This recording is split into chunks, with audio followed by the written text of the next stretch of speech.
오늘 우리에게 주시는 말씀은 출애굽기 25장 10절에서 21절까지 말씀입니다. 제가 본문 말씀을 봉독해 드리겠습니다.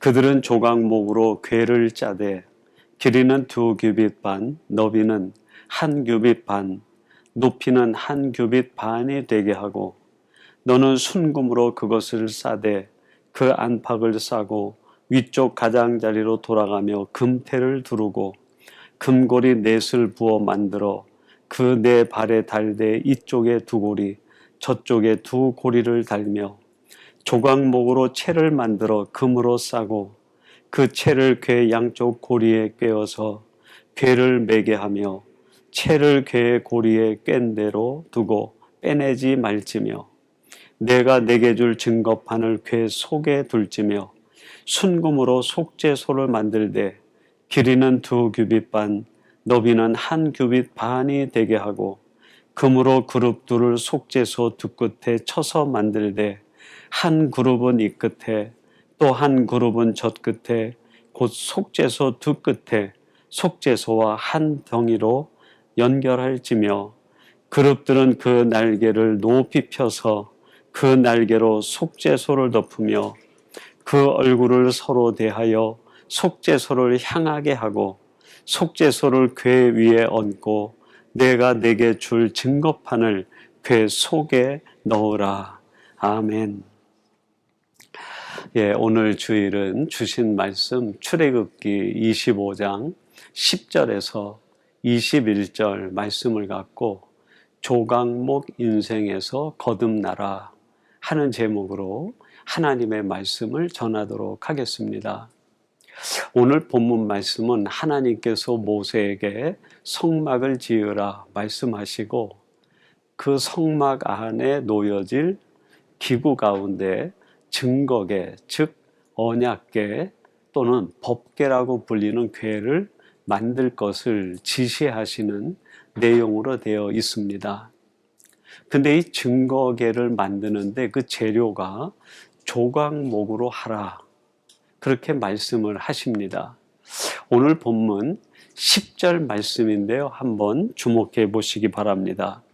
그들은 조각목으로 궤를 짜되 길이는 2규빗 반, 너비는 1규빗 반, 높이는 1규빗 반이 되게 하고 여기에 조각목이라고 번역되어 있는 이 나무는 유대 광야에서 자라나는 아카시아 나무의 일종입니다.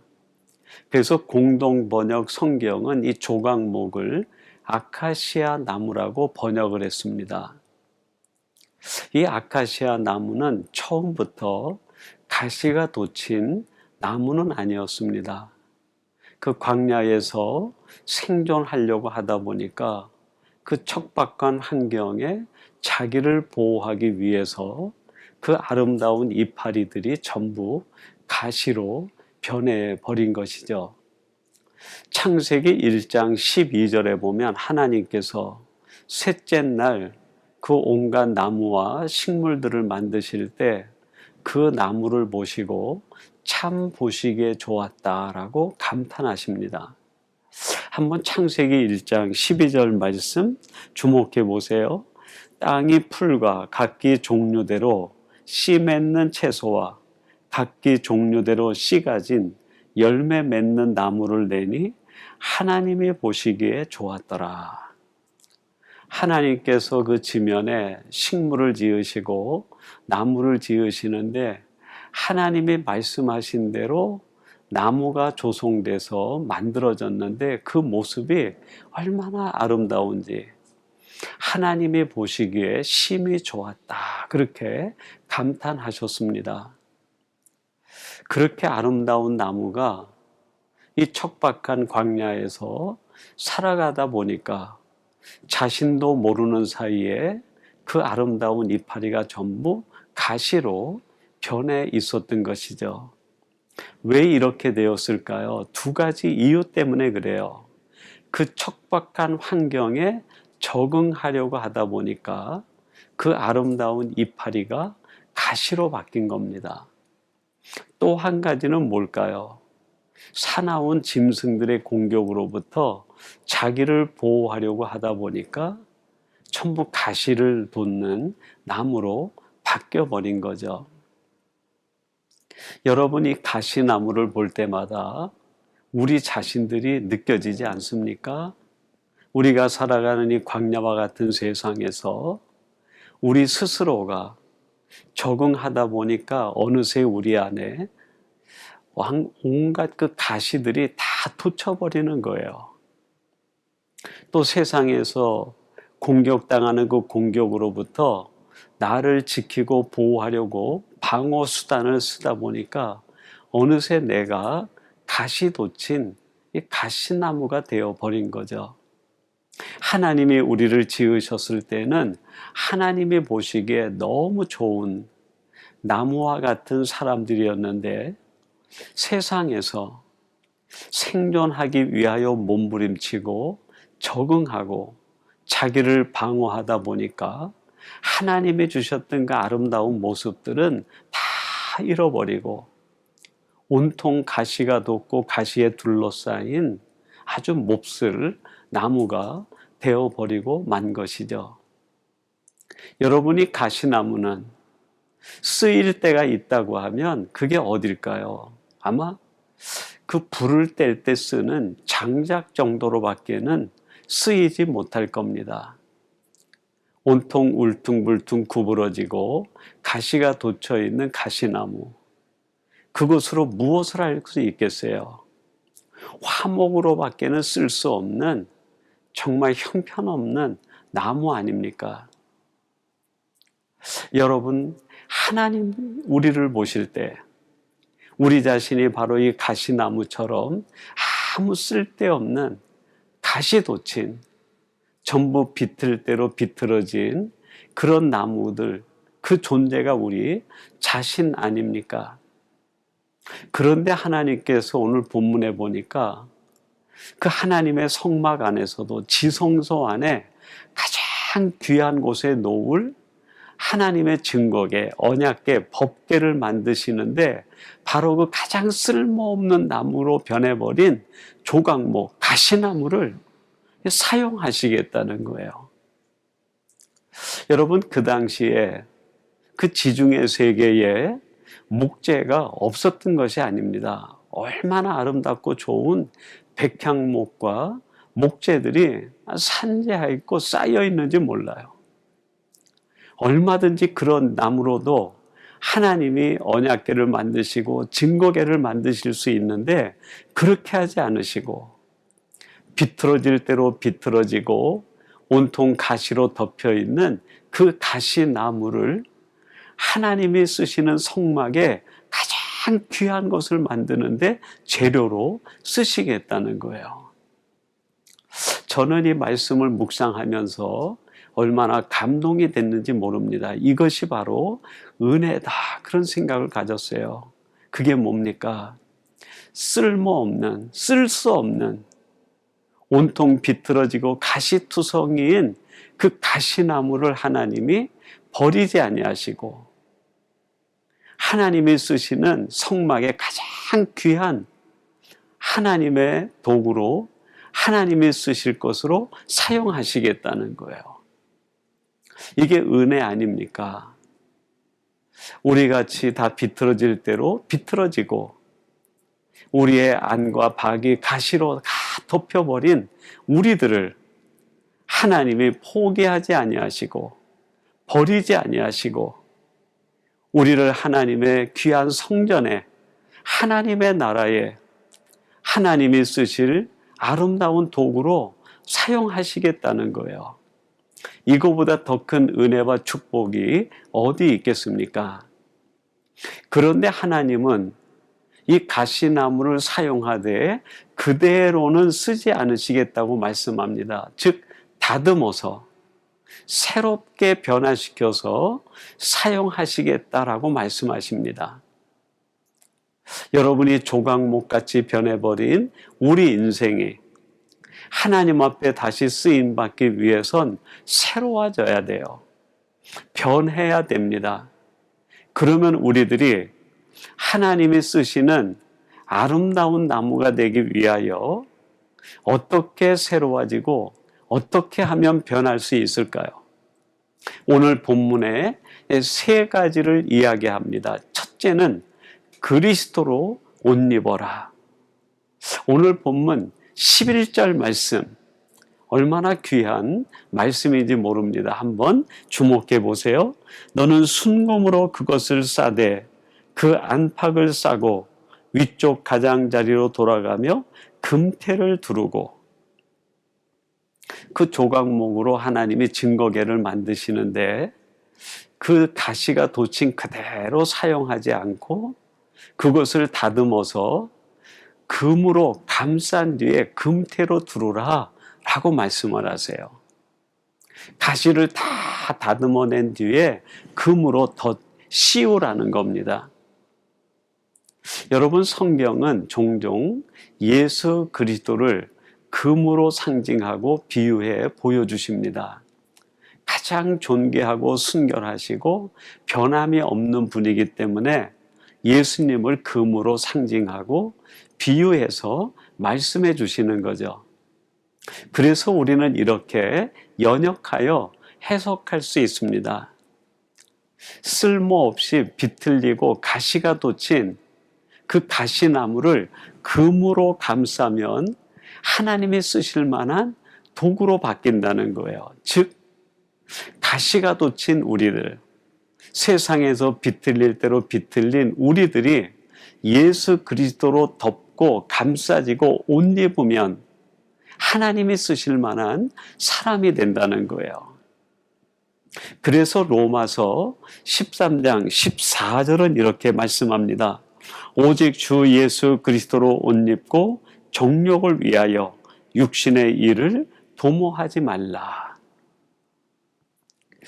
사도 바울이 지금 로마에 있는 성도들에게 간곡하게 부탁합니다. 너희들이 하나님 나라에 쓰임받기 위해서는, 그리고 너희의 내면에 돋아나는 수많은 정욕의 가시, 욕심의 가시, 미움의 가시, 인간적인 이 모든 가시들이 돋아나지 않게 하기 위해서는 그리스도로 옷 입어야 된다 라고 말씀하시는 거죠.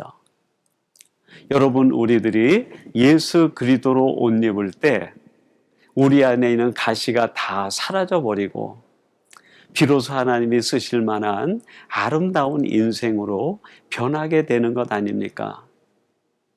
출애굽기 28장 43절에 보면 그 제사장 위임식을 할 때 주시는 말씀인데 이렇게 말씀을 합니다.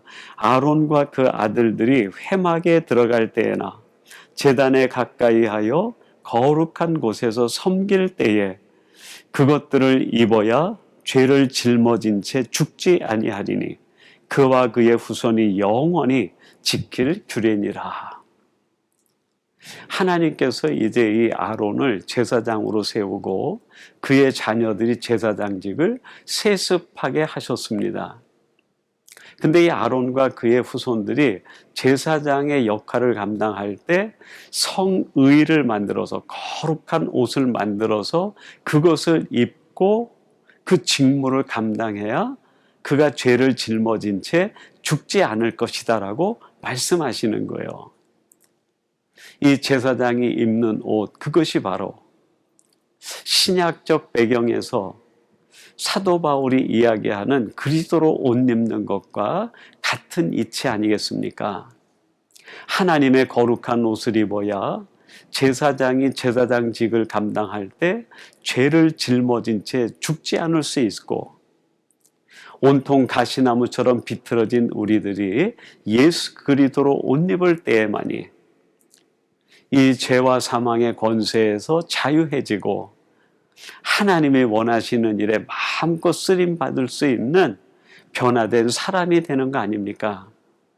오늘 이 말씀을 함께 나누는 사랑하는 성도 여러분, 여러분들이 지금까지는 어떤 삶을 살았는지 모르지만 이제는 예수 그리스도로 옷 입어서 온전히 변화된 새로운 사람으로 되어 하나님 앞에 마음껏 쓰임받는 복된 성도들이 되시기를 주님의 이름으로 축원합니다.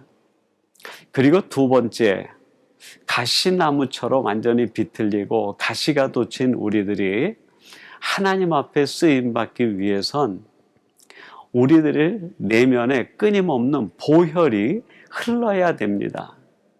보혈로 씻김을 받아야 되는 거죠. 오늘 본문 17절, 18절 말씀입니다. 제가 한번 봉독해 드리겠습니다. 순금으로 속죄소를 만들되 길이는 2규빗 반, 너비는 1규빗 반이 되게 하고 금으로 그룹들을 속죄소 끝에 쳐서 만들되, 하나님께서 이제 그 조각목으로 그 증거계를 만들고 금으로 전부 씌우라 말씀하신 뒤에 그 증거계에 덮개를 만들게 하십니다. 근데 그 덮개 위에 그룹 둘을 만들어서 서로 마주하여 보게 하고 날개로 증거계를 덮게 하셨어요. 그리고 그 뚜껑을 가리켜서 속죄소라 이름을 하셨습니다. 근데 이 속죄소의 기능이 뭘까요? 그것이 레위기 16장 15절에 나오는데 이렇게 말씀하십니다. 또 백성을 위한 속죄제 염소를 잡아 그 피를 가지고 휘장 안으로 들어가서 그 수송아지 피로 행함같이 그 피로 행하여 속죄소 위와 속죄소 앞에 뿌릴지니. 지금 이 레위기 16장에 나오는 이 말씀은 1년에 한 번 이스라엘의 모든 백성들의 죄를 대속하는 대속죄일에 드리는 속죄제에 대한 이야기입니다. 그 제물을 잡아서 그 피를 받아가지고 제사장이 지성소로 들어가 그 증거계의 덮개로 있는 속죄소 두 그룹이 마주보고 있는 그 한가운데 그 제물의 피를 쏟아 부으라는 거예요. 그리고 그 앞과 주변에 피를 뿌리라 말씀을 하십니다. 속죄소 전체의 제물에 피를 덮어서 그 피가 이 증거계 전체를 덮어 흐르는 것이죠. 여러분이 제물의 피는 신약에서 바로 예수 그리스도의 보혈을 상징하지 않습니까? 어떻게 하면 이 조각목이 하나님 앞에 마음껏 쓰임받을 수 있는 아름다운 나무가 될 수 있을까요? 그렇습니다. 예수 그리스도의 보혈로 계속 씻김을 받아야 되는 거예요. 즉 우리 자신들이 어떻게 하나님 나라에 하나님 앞에 쓰임받을 수 있는 사람이 될 수 있을까요? 그렇습니다. 우리의 내면과 우리의 마음과 우리의 심령이 예수 그리스도의 보혈로 계속 씻김을 받아야 돼요. 제가 개인적으로 한국에 있을 때 취미로 수석을 채집하고 수석을 모았었습니다. 그러다 보니까 자연히 수석이 만들어지는 과정과 또 좋은 수석, 정말 작품이 될 만한 수석은 어떤 수석인가 하는 걸 알게 되었는데요. 수석은 그 처음에는 그 산에 있는 그 돌들이 그 벼락이라든지 아니면 산사태나 돌들이 부딪혀가지고 깨진 채로 냇가로 떨어져 내려옵니다. 처음에 그 냇가에 떨어져 내려온 또는 강에 그 내려온 돌들은 아주 날카롭고 모양이 형편이 없죠. 근데 그게 오랜 시간 강이나 냇가에 물에 계속 쓸려가면서 모양이 날카로웠던 모양들이 사라지고 그 돌 속에 있었던 문양들이 서서히 드러나게 돼요. 그렇게 되면서 그 돌이 모양이 아름답게 다듬어지는 수석이 되든지 아니면 그 돌 내면에 가지고 있었던 문양이 드러나면서 그 문양의 아름다움이 돋보이는 수석으로 바뀌게 돼요. 아름다운 작품이 되는 거죠. 처음에는 날카롭고 볼품없는 돌멩이들이 오랜 시간 물에 씻겨 내려가면서 정말 감탄스러운 작품으로 재탄생이 되어집니다. 여러분, 우리들이 바로 그런 이치로 하나님 앞에 새로운 사람으로 변화되어 나타나는 거 아닙니까? 예수 그리스도의 보혈이 우리의 내면과 마음과 심령을 계속 쓸어내릴 때 우리 안에 있는 가시들이 다 사라져버리고 날카로움이 사라지고 미움과 분노가 사라지고 우리 인간에 가지고 있었던 모든 악한 감정들이 다 씻겨 내려가 하나님이 쓰실 만한 선한 사람으로 재탄생되는 거 아닙니까? 우리의 겉사람도 변하고 속사람도 변하고 우리의 내면과 성품이 변해서 하나님이 보시기에 참 좋다 할 만한 사람으로 거듭나는 거 아닙니까?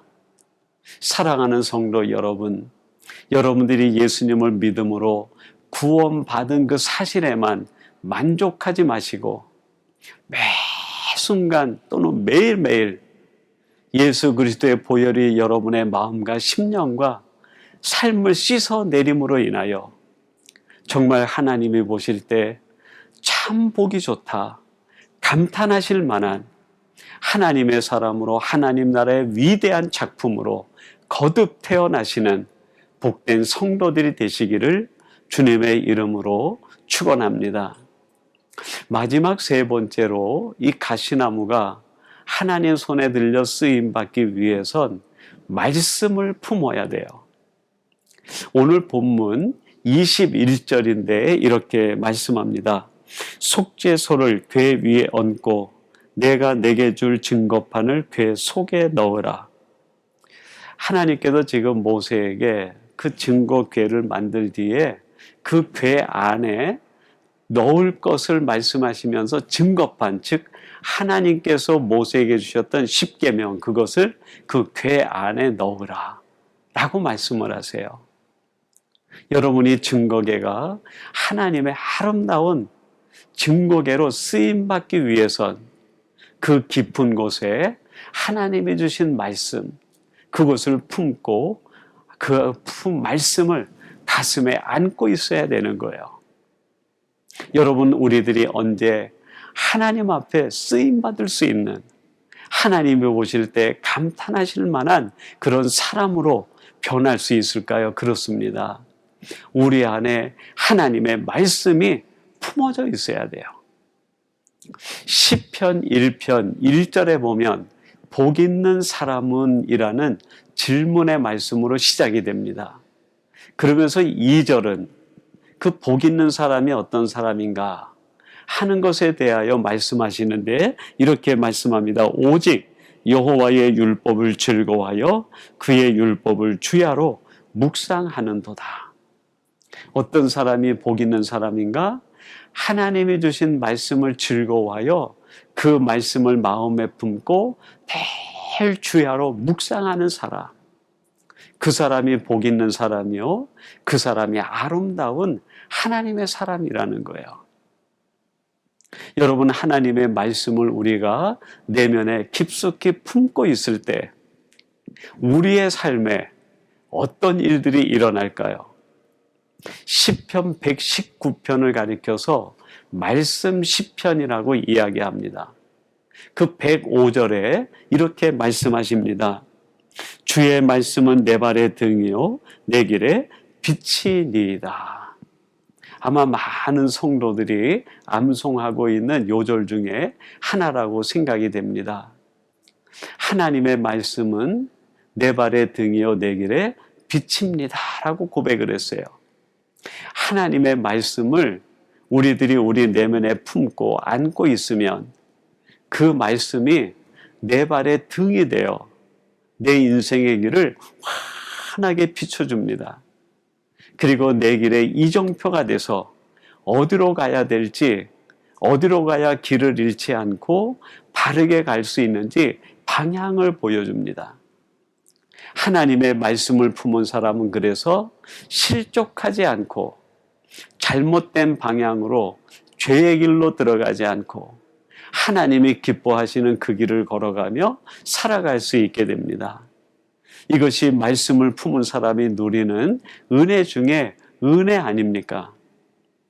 또한 119편 165절은 이렇게 우리들에게 말씀을 들려주십니다. 주의 법을 사랑하는 자에게는 큰 평안이 있으니 그들에게 장애물이 없으리이다.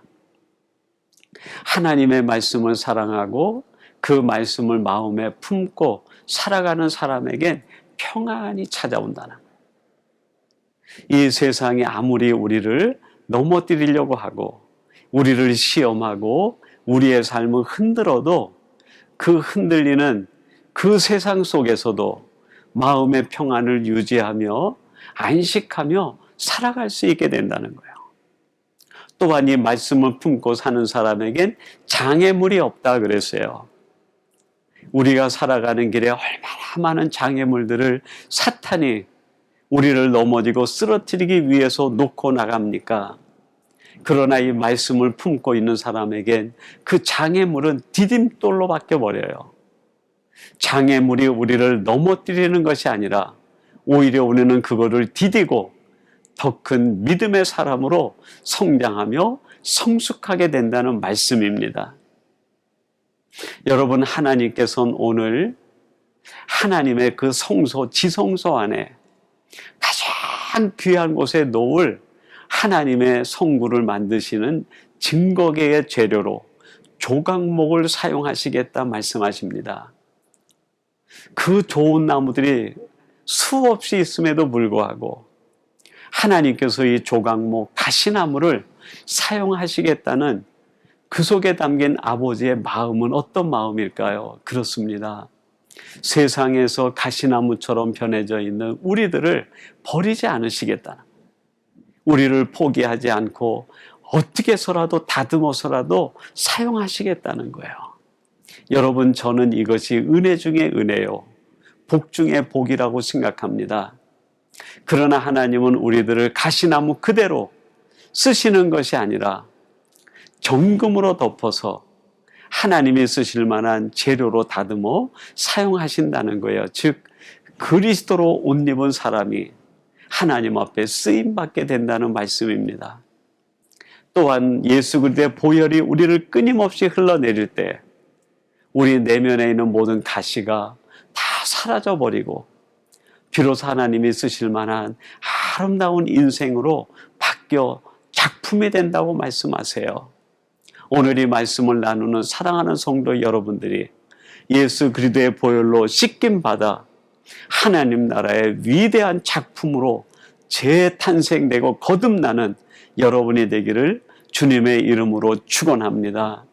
그리고 무엇보다도 말씀을 품은 사람, 그 말씀을 품은 사람을 통하여 하나님의 가장 존귀한 곳에 쓰임받는 사람이 되게 하겠다고 말씀하십니다.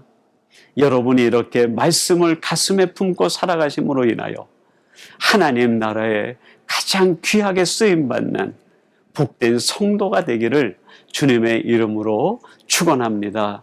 우리 같이 기도하겠습니다. 하나님 아버지, 하나님께서 하나님의 성소에 가장 귀하게 쓰임받을 증거계를 만드실 때 그 재료로 조각목을 사용하시겠다 말씀하시고 그 조각목을 다듬어 하나님의 성막의 가장 존귀한 재료로 만드시겠다고 하시는 말씀을 우리에게 들려주시니 감사합니다. 아버지 하나님, 오늘 이 말씀을 통하여 우리들이 바로 이 세상에서 우리도 모르는 사이에 가시나무처럼 변형되고 변질된 사람인 걸 깨닫게 해주시니 감사합니다.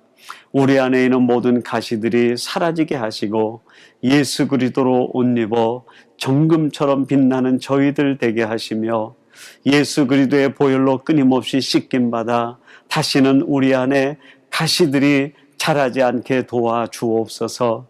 하나님의 말씀을 마음에 품고 살아감으로 인하여 우리의 인생의 방향을 잃지 않게 하시고 하나님이 주는 평안과 하나님이 주는 은혜를 누리며 살아가는 저희들 되게 해 주옵소서.